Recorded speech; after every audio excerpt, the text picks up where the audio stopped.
I guess I'll start with you for Max. Which one? Sure, Max Clare. Yeah.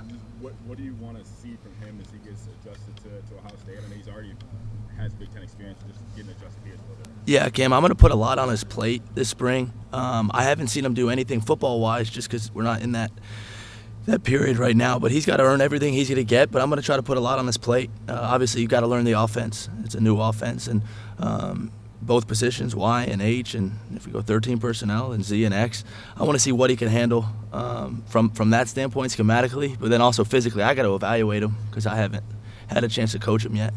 What do you see on film? I mean, it looks like a really special talented pass catcher. Yeah, definitely he jumps off the screen as far as his receiving abilities and whatnot, but then also blocking. I mean, he's definitely more than just willing as a blocker. So that was kind of an interesting recruitment just because it all went down as we're in the playoffs.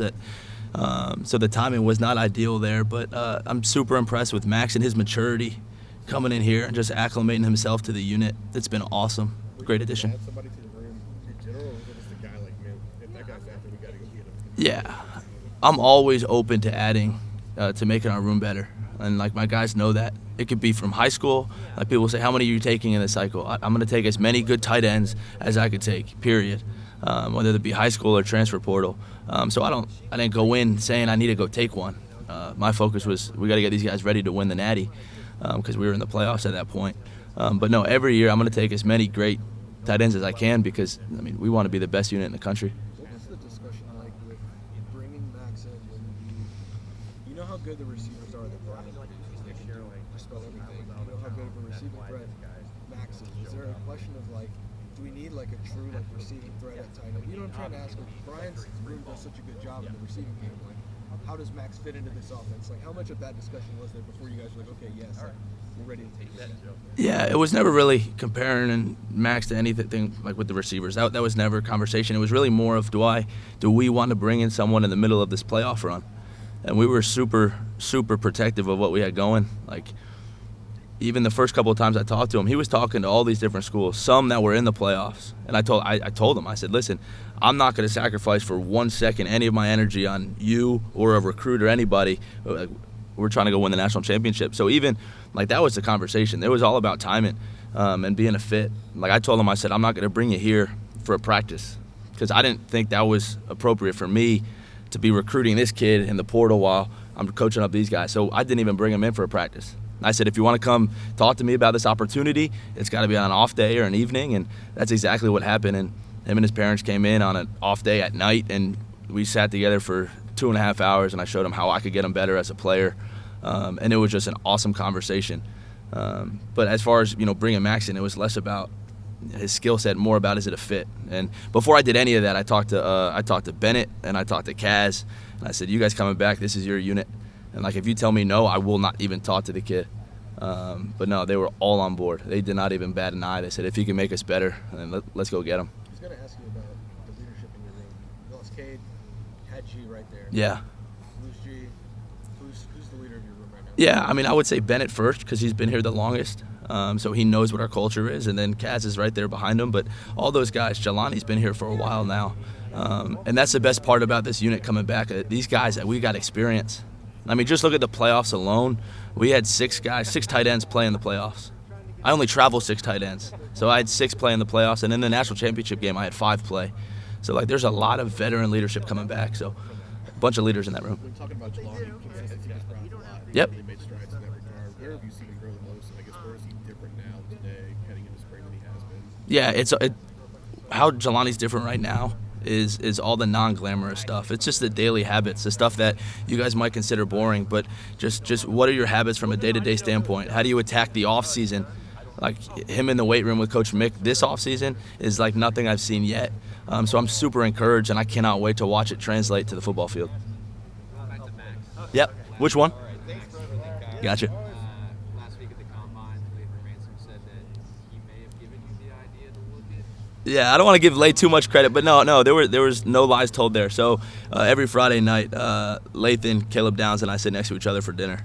Just a tradition we had last year. And every week I ask him about the opponent and kind of their game plan. I ask him about the tight ends that they're going to see.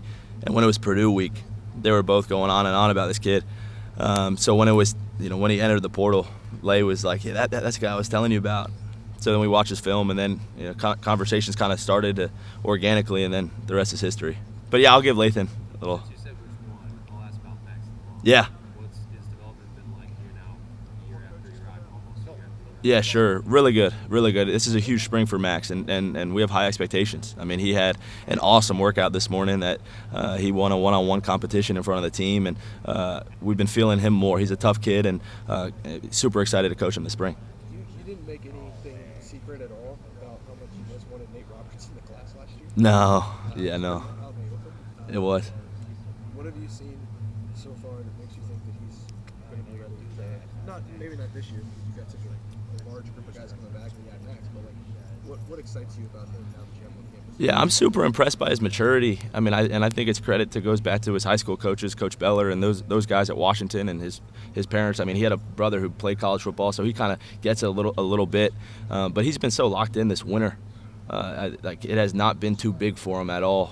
Coming from a place like middle of Norman, Oklahoma to Columbus, Ohio, competing against these guys, maybe there's an adjustment, but he has not blinked, and I'm super encouraged by how he's attacked the winter.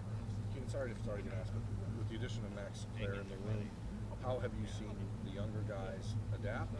How has Max fit in, and how do you see the alignment of him and Will and Bennett and Jelani and all these guys? Yeah, no, I would just say that they've meshed perfectly, and I think Max coming here and nobody leaving speaks to the room and the culture that's in the room. It speaks to Max, one, because I told him, I said, listen, Kaz is coming back, Benny's coming back, Lonnie's coming back. Like, it's not like the cupboard's bare at all. And he understood that, and he still wants to be a Buckeye, which says a lot about Max Clare.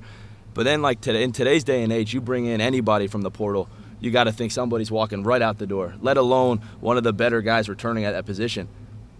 No one batted an eye, and I told him on the front end, and I'm not surprised at all. Like, the brotherhood in that unit is so freaking strong. And I told them the expectations to be the best unit in the country. Like, I don't waver from that. It's Ohio State. It's not just QBU, wide receiver U. Like, it needs to be tight end U. And they know that expectation. So I'm going to sign the best in the country, portal guys, recruit guys, and everyone's on the same page there. So we're well aligned. Was that part of the conversation? Like, hey, we weren't looking for someone to replace anybody in this room, but the best tight end in the country wanted to come here. We can't say no, or how does that work? Yeah, I don't know if it was that easy. Like, we couldn't not say no. I mean, everyone else in the country wanted him as well. But the conversation, I went to Will and I went to Bennett, and I said, listen, I have not talked to him yet. With your permission, I will. And if he's a culture fit, that was my only promise. If he doesn't fit you guys, I'm not going to bring him in. But I think he has a skill set that might be complementary to you guys, and I think it might make the room better. And they were like, Coach, let's go get him. How much does it help that everybody played last year that showed they could play? Like, they know they'll play. They're worthy. Yeah, you hit the nail on the head. Like, we're gonna play the best 11. Like, think about 2 years ago when I took it. Like, it was the Kate Stover show, and then you go last year. We had 6 guys playing the playoffs. We have 13 personnel at Ohio State. We got 14 personnel at Ohio State. Like that, people probably would not have believed that 2 years ago. So our guys know. Like, the proof's in the pudding now. If you're one of the best 11, you're gonna play. And listen, if you're not one of the best 11, but you're the top 20, we're gonna have a package. You know what I mean? So to your point, like, they saw it last year, and now we got to expand on that now. What does Bennett need to do? 16 back. Yeah, 16 personnel. I don't know if I have enough bodies, but I'm in. We saw a little bit of it with Will. People just thought of him as like a blocker when we brought him in, but we saw him down the field against Oregon, stretching the field very good. Obviously, Max does what he does in the passing game, but what does Bennett need to do, maybe to show you that he can do those things? Because we haven't seen him do anything. Sure. I mean, I think he was the first tight end to score last year, right? And there was an 80-yard touchation. So I mean, he showed us that. But no, if you want to play tight end here, you got to be a receiving threat and you got to be dominant in the blocking game. Period. Going off what you were saying before, how would you define the culture that I guess you've built in this tight ends room? Well, each year's different, right? So Cade kind of had his own little thing going. Last year, we prided ourselves, like, we needed to be the baddest dudes on the field. Because I told him in the first meeting last year, I was like, we are the least talented unit on the team. Not just to insult them, but like, we're not full of all these high-profile names. We needed to be the bad boys, and we needed to kind of embrace that blue-collar image. So that was last year's, and I think we did it. Just turn on the film from the playoffs. This year, who knows what it's going to be? I've seen what it was this past winter, and it was a bunch of dudes that are super hungry to be the hardest working unit on the team.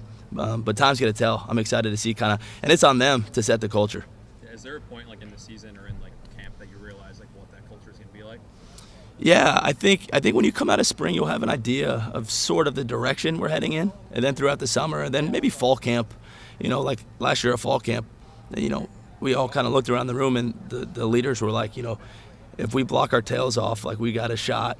And then obviously we got to do our job in the pass game, but we got to do the dirty jobs, and they embraced that up until the last game of the season. This year's going to be different. Like we've already talked about it. It's not set in stone, but like the challenge this winter and this spring is that the tight ends need to set the tone. Like you look around the team, like we got so many veteran guys who have played. We've got to set the tone. Like it should come through the tight end room. The energy, the effort, the toughness, the physicality, the production should come through the tight end room. And that's what those guys are saying. So I've bought into what they're, kind of pushing for. You say Bennett was the leader of the room? Yeah, we've got a lot, but Bennett's certainly been vocal. That was from the first day of winter training. He's been here for several years, and he's definitely been probably the most vocal of the tight ends right now. What kind of leader? Because he's had an interesting, 4 years. Yeah. 4 years now at Ohio State. How different is he as a leader, given like he had this taken away from him? And, like, what do you see from him as a leader? Yeah, I think to your point you just made, it's a great one. I think show me a great tight end. I bet you I'm going to show you a guy who has some scars. Like I don't know. It kind of make believe for like a tight end to come into college and it all clicks right away. Bennett's had ups and downs, and I think guys relate to that. Like this shit's gonna be freaking hard, man. So especially those young guys, those new guys coming in, Bennett's kind of that veteran figure that he's been through hell and back, and then we leaned on him down the stretch, and he's out here dominating dudes in the playoffs. So he's a lead first guy, but he's been super vocal, and I've challenged him to take these new guys in, the Maxes and the Nates, and show them the way. Keenan, you've known Billy Fessler for a while. What stands out about him as a coach to get this shot as a quarterback? Yeah, and I don't want to compliment him too much because he's one of my best friends, but Billy, right off the bat, his knowledge, he's one of the smartest football minds I've ever been around. Like, you got Coach Day, and then you got a couple other, and then like Billy's right up there. Billy and I were roommates during COVID. Sent my wife back to Cleveland, and we don't want to get anyone sick, and Billy and I roomed together. And like when that season got taken from us for a little bit, it was like football clinic every single day, 24 hours a day, and I was learning a whole lot more from him than he was from me. So one is football mind, but also how he relates to these guys. Obviously he's young and he played the position, but his ability to teach, he's off the charts. That was a home run hire, and super excited to work with him. Do you think there's any benefit for you guys having such a young offensive staff, like to make of that? Yeah, I think so. I absolutely love our offensive staff in the sense of, we're youthful, right? Like we can relate to the guys, and we got full of energy. Like you come to our practices, you guys see it. Like it starts with Coach Hart. He's out there running around like a madman, and we all got to follow suit. But also the continuity. Like I've been here going on damn near a decade, and my two bosses have been Ryan Day and Brian Hartline for 10 years. So like we know each other every day for 8 years. So that continuity, even you mentioned Billy Fessler, he was gone and came back. So yeah, we're young, but we've been together. Show me another staff that's been together for 8 years that knows each other that well and that's been this productive. I don't think there is one. How much does it help you that you have experience, being in all these different position groups, but you now take on that co-receiver role? Yeah, I think a lot, right? I think I'm going to try. My job, again, is to make sure that Coach Hartline's the best version of himself and make sure he's organized and has everything he needs. But to your point, like I've been in the run game, I've been in the pass game, so to be the guy to help maybe Tyler Bowen out a little bit, hey, here's what we call that in the past, or, bridge the gap between run and pass, that's what a tight end does, and that's what hopefully I could do for the offensive staff. With Max Clair's skill set, I'm going to phrase this the wrong way. You guys have great slot receivers at Ohio State. You Yep. always do. Emeka was a stud. Could a tight end like that help fill in some of maybe what you lose with Emeka, that physicality of the slot position? That he's a tight end, but pretty good pass catcher. Yeah, I think so. I think we got several guys in the room that if we're in 12 personnel, they could go line up in the slot. They could line in line. I think that alone, the ability to do both is a mismatch for a defense, right? We tried out 2 or 3 different tight ends. Like, how are you going to treat that? Are we going to pack the box and run it? But if we could also spread it out and attack you through the air, I think that could be a mismatch, just like you said. With the way Ryan and Brian are going to want to call it here, do you think they like 12 personnel? What does a tight ends coach have to do to show Like, hey, we can do this whenever you want to do it. I promise you, we have 2 guys who are ready to do it. Like, what's that? Yeah, sure. Yeah, and just like you said, challenge.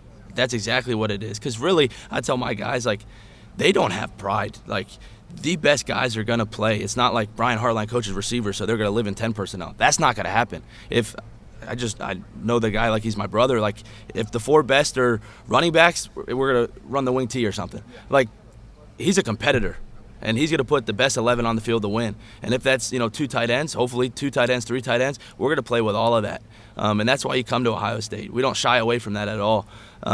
Both of those guys, Coach Hart and Coach Day, have NFL experience. Both of them have used 12 personnel in the past, and we're really looking forward to expand that role. But that's really on the tight ends. They got to use this spring opportunity to prove they're one of the best 11 or top 20 or whatever that is. Good. Anything else, guys? Sweet. Thanks, guys. Appreciate it. Have a safe break, buddy. Thanks.